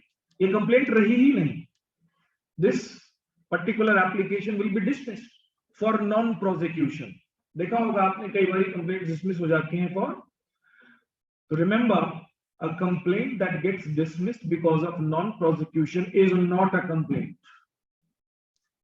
वो फिर कंप्लेंट माना ही नहीं जाएगा, that will not be considered as a complaint, right?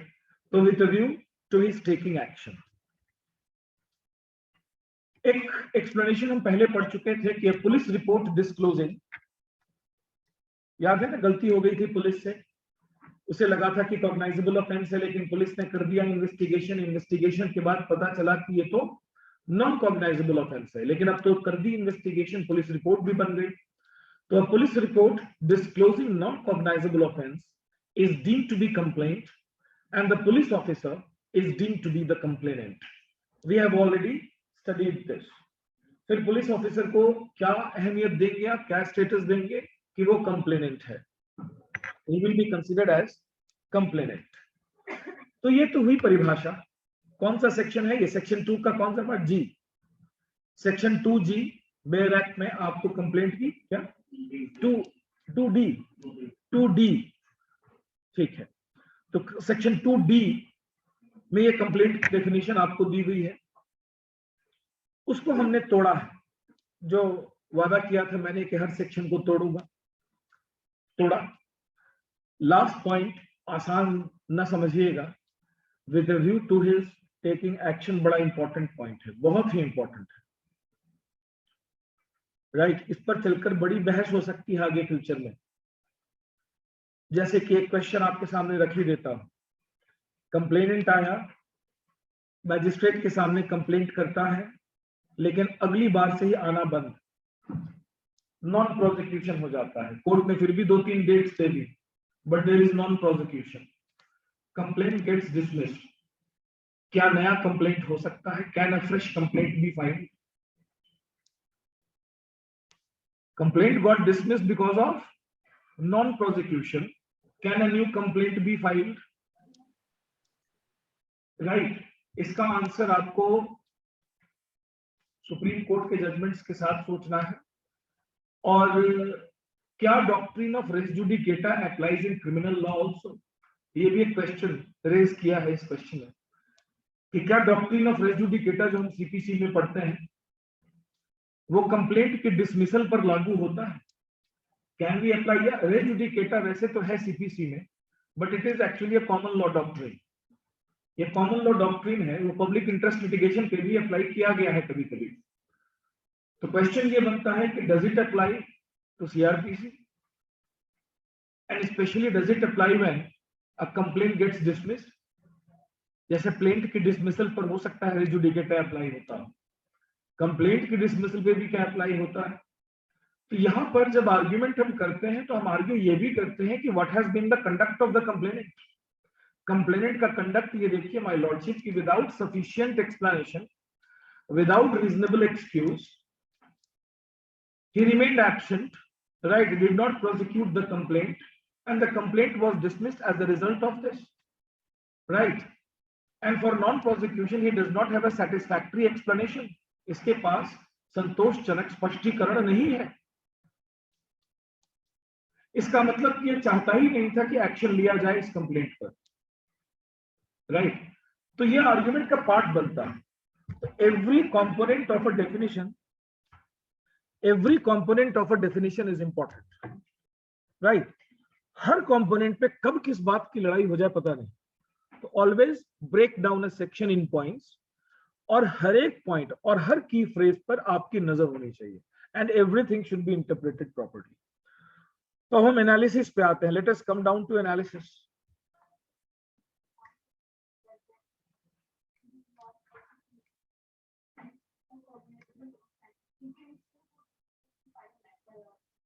Yes obviously. अब आपने उसका मोड चेंज कर दिया, आप उसको लेकर चले गए कहां, एफआईआर में।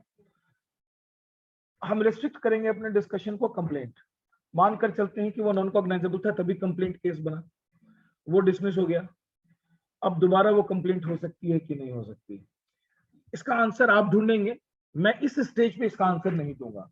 क्यों? तो फिर आगे क्या पढ़ाऊंगा, सीक्वेंस में पढ़ते हैं, कंप्लेंट केस जब पढ़ेंगे ना section 200, I will answer this question, but it's a good homework for you, आप ढूंढे उसको, right. Analysis, there is no particular format of a complaint. A petition addressed to a magistrate containing an allegation that an offense has been committed and ending with a prayer that the culprit be suitably dealt with is a complaint. बस इतना होना चाहिए complaint में, कोई particular format prescribe नहीं किया गया है, कोई एक याचिका मैजिस्ट्रेट को संबोधित करता हुआ, एड्रेसिंग द मैजिस्ट्रेट, जिसमें एक ऑफेंस के होने की एलिगेशन हो और उसमें एक प्रार्थना हो कि जो दोषी है अगर नामित है तो नामित दोषी, अज्ञात है तो अज्ञात, बी सुटेबली डेल्ट विथ, जैसा कि कोर्ट के पावर्स के अधीन, बी सुटेबली डेल्ट विथ। ये आप जिस भी फॉर्म में लिखकर भेज दें, जिस भी फॉर्म में सबमिट कर दें, ओरली लिया जाएगा, राइट। एक बात और भी है, ये भी जरूरी नहीं कि कंप्लेंट में आपने बाकायदा ऑफेंसेस मेंशन किया हो, कंप्लेनेंट से एक कहानी की उम्मीद की जाती है, राइट। कंप्लेनेंट एक विक्टिम, एक अग्रीव्ड पर्सन या अग्रीव्ड पर्सन के बिहाफ पे आया हुआ कोई, what is expected from him is a story, right, of his victimization, उसके पीड़ा की कहानी, राइट। हम उससे ये एक्सपेक्ट नहीं कर सकते कि वो आईपीसी की धाराएं भी लिख दे। अच्छा, ये भी होता है कि कुछ कुछ बड़े होशियार भी होते हैं कंप्लेनेंट, और आजकल जब से ये लाइव लॉ और गूगल इंडियन कानून.org, तो इनकी वजह से कई जो आम लोग हैं वो भी कानून आधा तो जानने ही लगे हैं। तो हो सकता है उनसे गलती हो जाए, अपना कंप्लेंट खुद ही लिखने चले गए, वकील के पास नहीं आए, आना जरूरी भी नहीं है, और उसमें अपने मन से आईपीसी के 2, 4, 5 सेक्शंस जो उनको आते थे लिख दिया, जो सुना था उन्होंने। ठीक है, अब गलती हो गई, ले गए कंप्लेंट मैजिस्ट्रेट के पास, गलत आईपीसी के सेक्शंस इंडिकेट कर दिए हैं। ठीक है, मैजिस्ट्रेट को सिर्फ इस ग्राउंड पर क्या कंप्लेंट डिसमिस कर देनी चाहिए? नहीं, मैजिस्ट्रेट का काम ये देखना नहीं कि whether the complainant has come with the right knowledge of IPC और एनी लॉ। उसका काम ये देखना है कि whether the story narrated by the complainant prima facie constitutes offence और नॉट। तो अब ऑफेंस पता कर ले, magistrate is a legal expert, उसका काम है ये पता कर लेना कौन से ऑफेंसेस हैं। हम ये प्रिज्यूम करके चल रहे हैं कि अभी हम नॉन कॉग्नाइजेबल ऑफेंस लेकर कंप्लेंट केस करने गए, राइट। गलत लिख दिया, सेक्शंस गलत लिख दिया, जो मुझे ठीक लगा मैंने लिख दिया, कम जानकारी थी मुझे, एग्जैक्ट सेक्शंस का नॉलेज नहीं था, गलत लिख दिया। तो that is a flaw, no doubt, but that wasn't expected from the complainant. Complainant का काम चार्ज लगाना नहीं है, कंप्लेनेंट का काम अपनी व्यथा प्रकट करना है। His work is to express his grief, his predicament, वो लेकर आया है। अब उस व्यथा की कहानी को मैजिस्ट्रेट साहब खुद पढ़ लें और पढ़ के देखें कि कौन से ऑफेंसेस इससे कॉन्स्टिट्यूट हो रहे हैं, राइट। तो एलिगेशन होनी चाहिए, ऑफेंस का नाम भी ना हो चलेगा। कंप्लेनेंट का काम ऑफेंस का नाम लिखना नहीं है, and every complainant can not be compelled to bring a lawyer along with him. आपका माइक ये हाँ काफी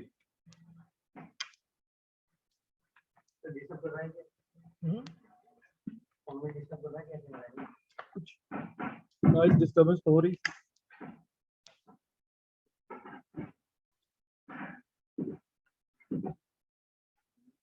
Second point, a complaint not signed by the complainant but verification statement made on oath and signed by the complainant is enough. एक case में complaint sign करना भूल गया, वो he forgot to sign the complaint। एक complaint के हर page पे sign करना होता है, लेकिन साथ में आप तो प्रैक्टिसिंग लॉयर्स आप जानते हैं कि वेरिफिकेशन होता है ना। वेरिफिकेशन में उसने साइन कर रखा था। The only defect in this whole case was that every page of the complaint was not signed, but the verification part was signed. क्या मैजिस्ट्रेट को ये सिर्फ इसलिए डिसमिस कर देना चाहिए? ये किस तरह के डिफेक्ट्स हैं? ये मामूली डिफेक्ट्स हैं, they can they are curable. और वेरिफिकेशन पार्ट में तो है ही उसका sign, and that is also made on oath, वो ओथ पे किया गया है। तो सुप्रीम कोर्ट ने कहा कि ये काफी है। तो कंप्लेंट का हर एक पेज साइन ना भी हो तो भी चलेगा। नेक्स्ट पॉइंट इज, लिख लिया ये, it is the allegations of fact which constitute a complaint, an omission to mention the offence made out by facts और mentioning of a wrong section of the IPC does not vitiate a complaint. बता दिया मैंने आपको, complainant ने offence का नाम गलत लिख दिया था, लिखना डेकॉइटी चाहिए था, लिख दिया रॉबरी। तो उसे क्या पता कि 5 से कम में रॉबरी और 5 हो गए तो डेकॉइटी। मामूली आदमी तो सबको डकैती ही कहता है। हम कहते हैं ना डकैती और लूट अलग अलग चीजें हैं, राइट। उसे क्या पता कि ट्रेसपास है, कि लर्किंग ट्रेसपास है, हाउस ट्रेसपास, कैसा ट्रेसपास, उसे क्या पता? वो तो सबको ट्रेसपास ही लिखेगा। तो he is expected to have common knowledge of law, accurate knowledge उसको हो, ऑफेंस का नाम पता हो, तो ये जरूरी नहीं है। मैजिस्ट्रेट कह रहा है तुमने फ्रॉड क्यों लिखा? फ्रॉड तो कहीं है ही नहीं आईपीसी में। अच्छा, फ्रॉड वर्ड है क्या आईपीसी में? Do you have the word fraud in IPC? Fraud नाम का कोई ऑफेंस है? पूरी आईपीसी में फ्रॉड नाम का भी कोई ऑफेंस है नहीं। ठीक है, आम आदमी क्रिमिनल मिसएप्रोप्रिएशन को भी फ्रॉड बोलता है। ब्रीच ऑफ ट्रस्ट को भी फ्रॉड बोलता है, ठीक है ना। वो हम जानते हैं ना कि क्या थेफ्ट है, क्या misappropriation. There is a hairline difference, sometimes there is hairline difference between theft and criminal misappropriation, right. आम आदमी को क्या पता, उसको सब चोरी चोरी लगती है, उसे हर ट्रेसपास ट्रेसपास लगता है, उसे हर चीटिंग फ्रॉड लगता है। वो ब्रीच ऑफ ट्रस्ट को भी फ्रॉड ही बोलता है कि मेरे साथ फ्रॉड हो गया।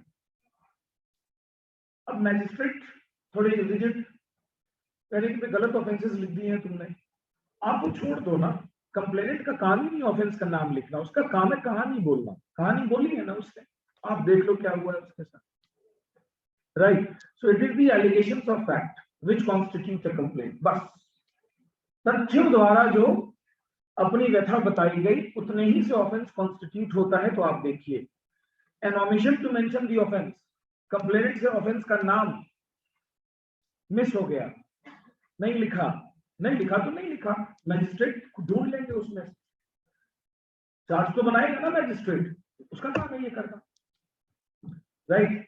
Mentioning of wrong section of IPC, कोई दिक्कत नहीं, रॉन्ग सेक्शन है तो है, no issues. Fourth point, a charge sheet submitted by police cannot be regarded as complaint।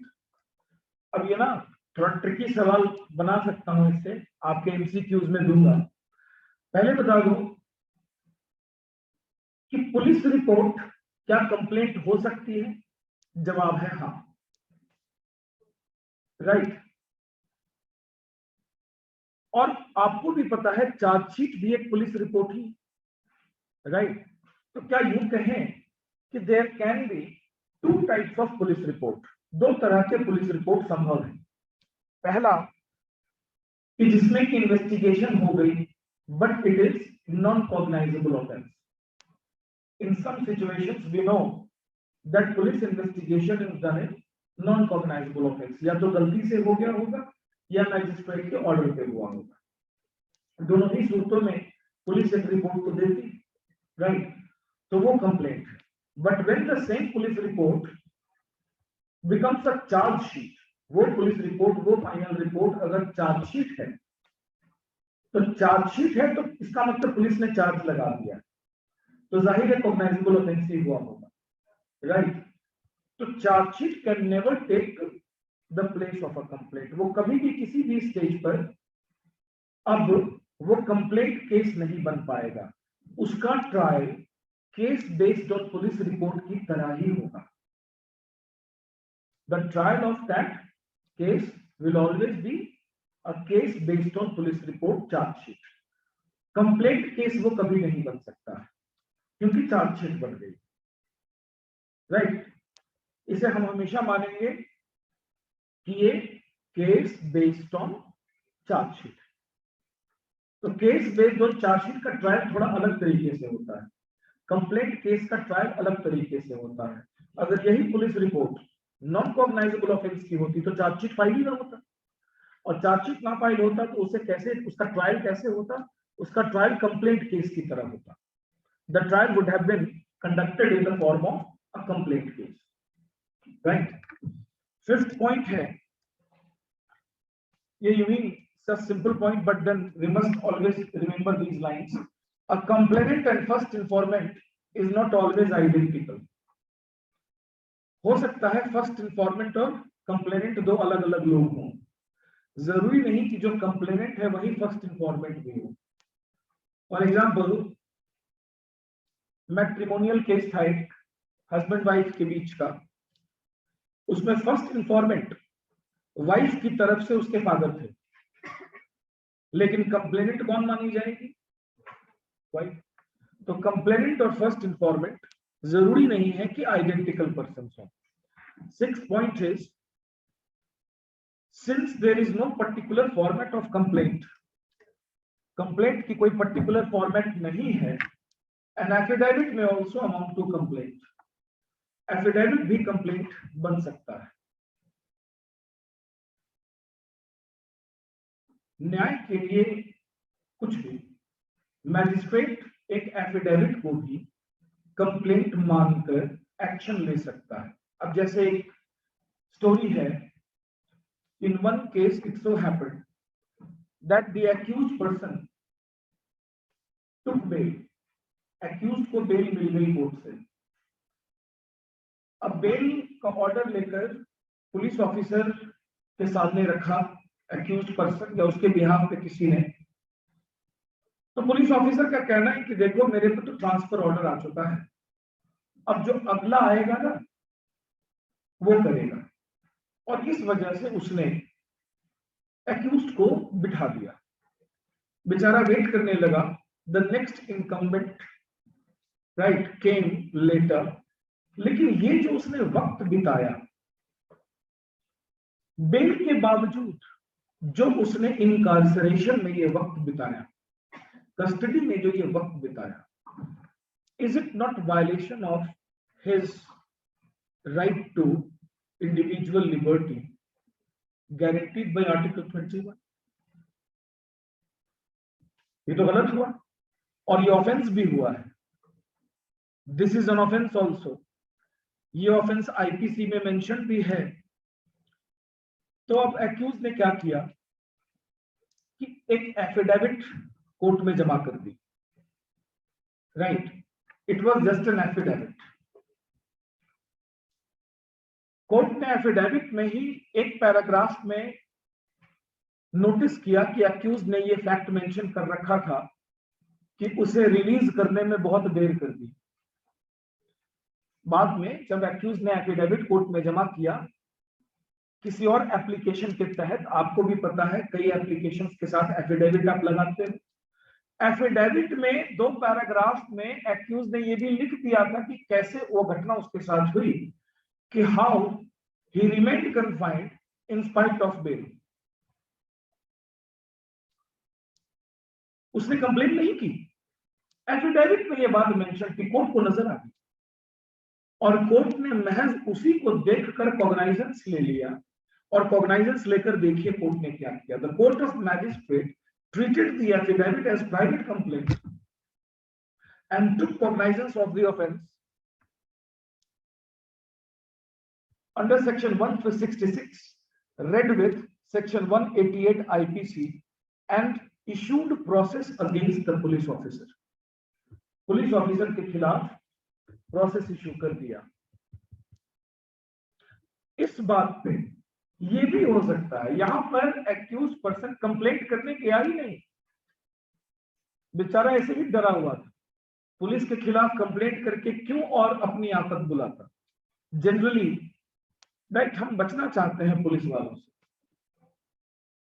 लेकिन यहां पर एफिडेविट में वो बात देखकर कोर्ट ने खुद ही कॉग्नाइजेंस ले ली। ये अच्छा कोर्ट था, यही होना चाहिए court. This is what a court should do. The court exists for justice. तो कुछ भी एक्यूज ने या किसी ने भी कोर्ट के सामने कोई डॉक्यूमेंट जमा किया, अगर उस डॉक्यूमेंट में कोई कहानी है and that story implies an offence, then it is the court's duty to find out that offense and take reasonable action. जो reasonable action है ये कोर्ट की ड्यूटी है। ये महत्व है कि कंप्लेंट का कोई फॉर्मेट नहीं, एक एफिडेविट के 2 पैराग्राफ में भी पढ़कर कंप्लेंट मान लिया कोर्ट ने, right. So it was a good example. अब आते हैं प्रोटेस्ट पिटीशन पे। प्रोटेस्ट पिटीशन देखिए, प्रोटेस्ट पिटीशन छोटी सी बात है। जब पुलिस चार्जशीट फाइल करती है, राइट, उस चार्जशीट से या पूरे पुलिस इन्वेस्टिगेशन से 2 तरह के लोग असंतुष्ट हो सकते हैं। two types of people can be dissatisfied. एक तो विक्टिम,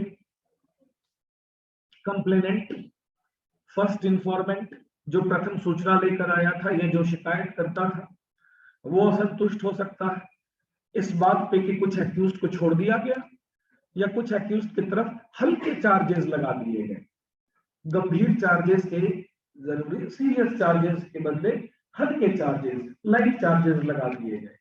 मतलब पुलिस इन्वेस्टिगेशन ठीक से नहीं हुई है, इसलिए जो कंप्लेनेंट है, फर्स्ट इंफॉर्मेंट या विक्टिम प्रोटेस्ट कर सकता है, और वो जो याचिका डालता है कोर्ट में, that is called protest petition, right.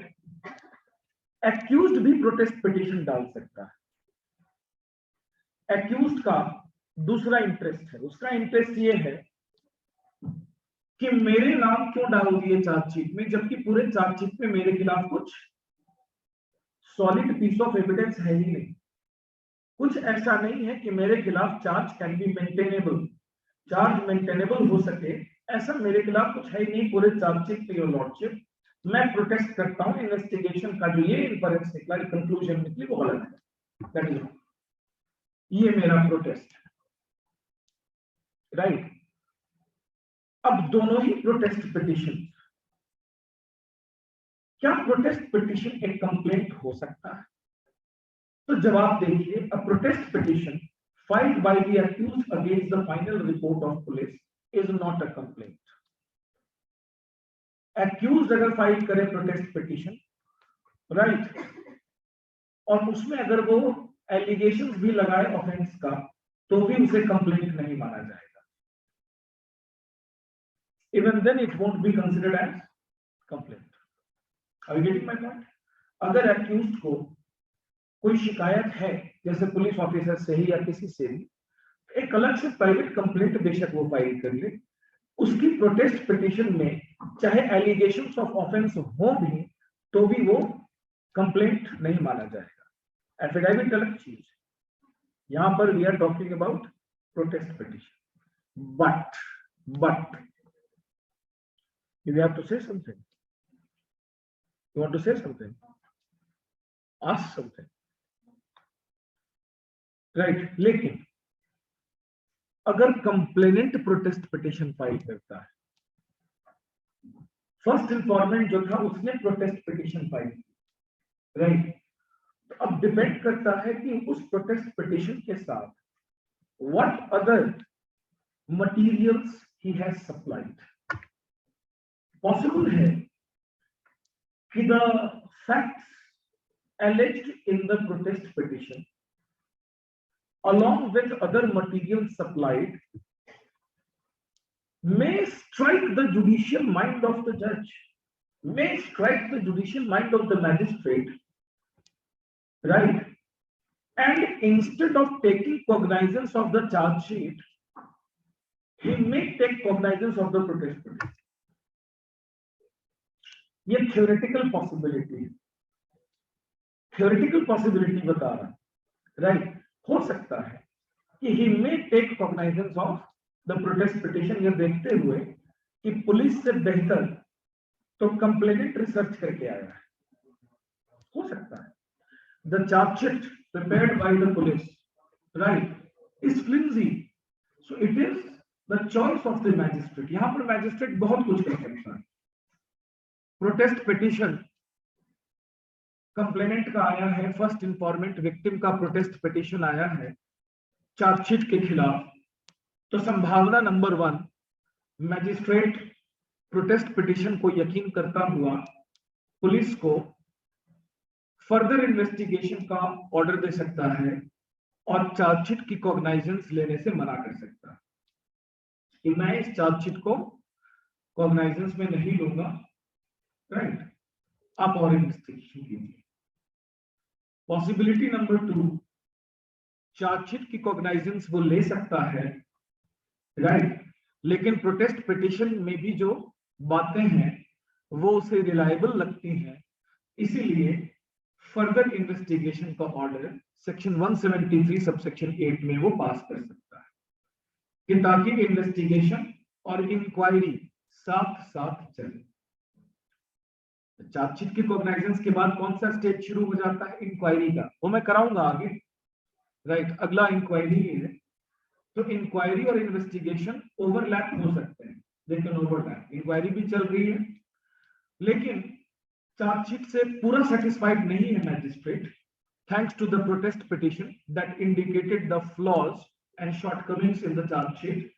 सो पूरा सेटिस्फाइड नहीं है, लेकिन उसे लगता है ठीक भी, दोनों बातें लगती हैं, तो ले लो कॉग्नाइजेंस और फर्दर इन्वेस्टिगेशन को ऑर्डर कर दो। पॉसिबिलिटी नंबर 3 कि वो चार्जशीट की कॉग्नाइजेंस न ले, लेकिन प्रोटेस्ट पिटीशन ही इतना वेल रिसर्च्ड हो और पूरे एडिक्वेट मटेरियल्स के साथ हो, गवाहों के नाम वगैरह सब हो, तो मैजिस्ट्रेट कहे कि भाई पुलिस से अच्छा काम तो कंप्लेनेंट साहब आपने खुद कर लिया है, हम इसी की कॉग्नाइजेंस ले लेते हैं। ये भी एक पॉसिबिलिटी है, although it rarely happens, but पता है कई केसेस में, कुछ केसेस में हुआ भी, खासतौर पे जहां एनजीओज होते हैं, एनजीओ की अपनी खुद की बड़ी टीम होती है, उसमें लॉयर्स होते हैं, अच्छा खासा रिसर्च करके वो खुद ही चले जाते हैं प्रोटेस्ट पिटीशन लेकर, राइट। और हुआ है, ऐसे इंस्टेंसेस हुए हैं जहां पर प्रोटेस्ट पिटीशन को ही कंप्लेंट केस बना दिया कोर्ट ने और उसी को आगे प्रोसिक्यूशन में ले गए, राइट। लेकिन एक्यूज्ड का प्रोटेस्ट पिटीशन कभी कंप्लेंट नहीं बन सकता है। कंप्लेनेंट का प्रोटेस्ट पिटीशन, हाँ, even a protest petition can be a complaint, can be treated as a complaint, क्योंकि कंप्लेंट का कोई निश्चित फॉर्मेट तो है नहीं। I hope that is clear. Our next topic is inquiry. आज करेंगे कल?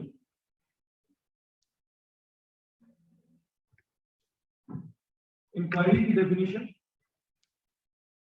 ये सब करना हमारी औपचारिकता भी है। और देखिए, एक सिस्टमैटिक प्रेजेंटेशन आपके नोट्स में हो तो अच्छा होगा,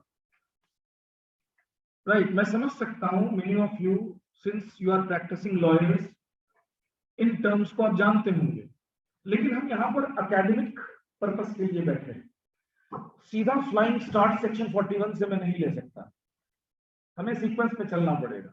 और इन्हीं में वो सारी चीजें हम करेंगे जो आपने मिस की होंगी अपने एकेडमिक्स में।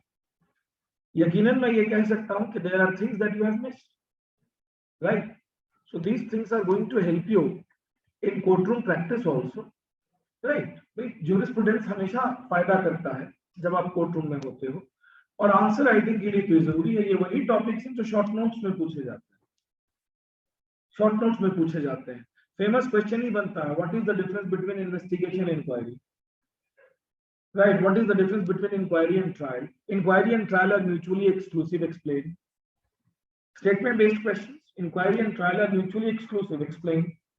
So for that purpose we should have a formal knowledge of these topics, और क्या स्कॉलर्स ने लिखा, क्या टेक्स्ट बुक्स ने, क्या कोर्ट्स ने ऑब्जर्व किया, वो होना चाहिए हमारी नोटबुक में, राइट। बट देन जस्टिस इस टॉपिक से तभी कर पाएंगे जब इसको हम फुल फ्लेजेड डिस्कस करें। अभी शायद 5 मिनट में डिस्कस नहीं हो पाएगा, I think we should wind up for today, right. चलिए फिर, will meet tomorrow 5 to 7. Have a good day, thank you.